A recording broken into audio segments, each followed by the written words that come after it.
Welcome back to World Crisis Radio, our last program of the old year, recording here on December 31st, 2010. Now let's catch up with Obama, the faker in the White House. He just did a recess appointment. He has appointed a certain James Cole to be the number 2 in the Justice Department, right? The Deputy Attorney General, number 2 to Holder.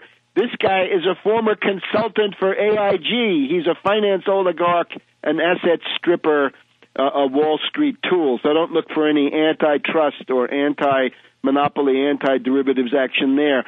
On the medical front, we have Butcher Berwick. That's a previous recess appointment by Obama. Butcher Berwick over at Medicare is now bringing up the death panels again, and the death panels in this case is this end-of-life consultation where they try to bully befuddled old people into signing themselves down the tubes. Also notice that the Food and Drug Administration has banned Avastin, which is a potentially quite effective anti-cancer drug. It's pretty clear that Avastin is being banned because it's too expensive and they don't want to pay. So genocidal austerity brought to you by Hope and Change Obama, and we could go on, but let's catch up with the direct anti-Obama front on the birth certificate. This, of course, was the week where Chris Matthews on MSNBC said he finally realized that he hadn't seen the real birth certificate, and he thinks Obama should show his real birth certificate, and that caused quite a stir on the right-wing talk show network. So let's get a report from Phil Berg in Philadelphia here on the last day of the year. How you doing? Happy New Year, Phil. Happy New Year to you. I think it's very significant what you just said, what's going on with Chris Matthews. I think it could be that the powers that be are realizing that Obama is not going to get reelected or he's in trouble, so I think they're turning the tide on him now.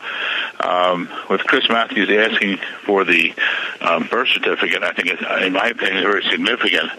Also, you had the new governor of Hawaii, Abercrombie, who came out last week making all kinds of statements he's going to have it released, and then all of a sudden now they shut him up. I think what happened was, are you there with me? Yes, go ahead. Okay.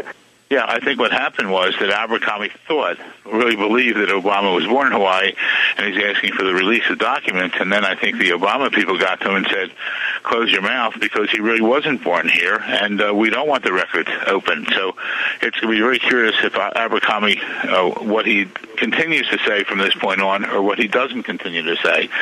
And I think that perhaps our deep throat, which I'm looking for, is going to come out.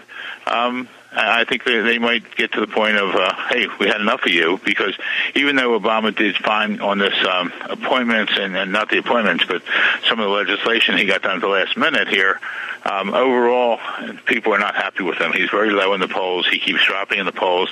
And we might see in fruition here what I started back on August 21st, 2008. So I'm looking forward to this. I'm curious what the Republicans will do, because I think Chris Matthews came through from the Democratic side, so it's significant. But on the Republican side, we're going to start pushing, and other people are on Darrell Issa, who has the subpoena power. In my opinion, if he would hold one congressional hearing, subpoena records, the ball game would be over for Obama, because I am 1,000% sure that I am completely correct on this, that he is a fraud, a phony. This is the biggest hoax against the United States of America in 234 years. And I guess we're on to 235 years right now. But I think it's significant, and perhaps the new year will give us what I asked for a long, long time ago. Then that will mean great things for the people in this country, because when we get him out of office, everything he's done is avoidable, so everything will become void, and that's from the health care on down. As I say to many people, my website, which is obamacrimes.com, OBAMACRIMES.com, We are the umbrella for everyone, no matter what your issue is. If your issue is health care, if your issue is the war, if your issue is Social Security, whatever your issue is, it comes under us, because fighting on those other issues will not get him out of office. Fighting on my issue, and that's significant that he's not constitutionally eligible to be president, significant, more significant than the birth certificate. People keep going on that, but that could do him in if we can get that exposed, is the fact that even if he was born in Hawaii, when he's adopted in Indonesia, that changes everything. His name became Barry Soetoro, Soetoro. If he hasn't legally changed his name since that time, that's his name, Barry Soetoro. They called him Barry in Hawaii. They called him Barry at Occidental College. That's significant because once you're adopted, the best example is I asked an immigration attorney, what about Obama? He said, no. I said, well, what about the children from Haiti that are being adopted? He said, oh, that's easy. They have separated their relationship completely with Haiti, and they take on the new family's last name. I said, well, how is that different than Obama? He couldn't answer because he's one of these people that a small percentage in this country who still believe in Obama, believe that he's told the truth. But once he's adopted, his name now is Barry Soetoro, and he could have, people say, well, the rights can't be taken away. True to a point, but between the ages of 18 and 21, you would have to redo your relationship with you would have to renounce your Indonesia thing. He would have had to, in particular, and regain whatever he had in the United States.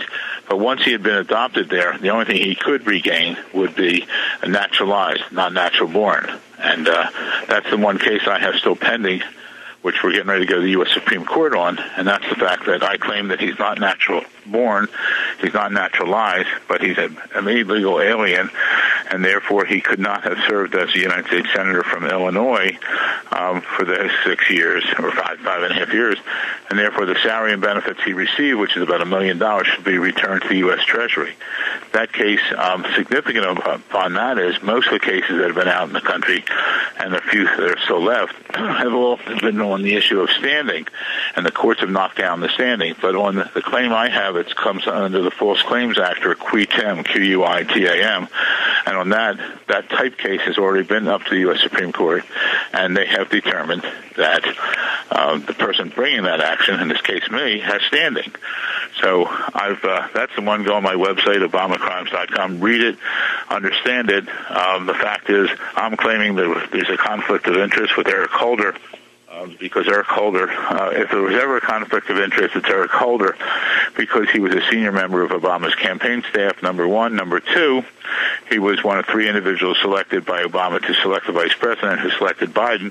And number three, he was nominated and confirmed as the Attorney General of the United States, the highest law enforcement officer in the country, who reports to and advises the president. So if that's not a conflict of interest, there's no conflict of interest. And I asked that to the court. They turned me down. And I said, well, either I should handle that prosecution against Obama or appoint a special prosecutor to review the matter. They didn't do either. So I think my feeling is 2011 is going to bring us the results that we've been fighting for since 2008. And if they had done what my first lawsuit stated back on August 21st, 2008, before he was nominated, then we would not be going through this nightmare we've had for the past years. Yep. So my best wishes to you and everyone for a healthy and happy New Year. Why don't we join in urging people that if you have some time over the holiday weekend, Darrell Issa takes over next week as the head of the House Government Operations Committee, and it's easy to shoot him an email saying, we expect you, just at the most elementary, simplest level, issue that subpoena. We want to see this birth certificate if it's there, what Abercrombie said he wanted to reveal or reveal more of, right? It's like a striptease with these people. Anyway, Happy New Year. We'll see you next year. Thank you. Bye-bye. And we'll be back in a minute on World Crisis Radio.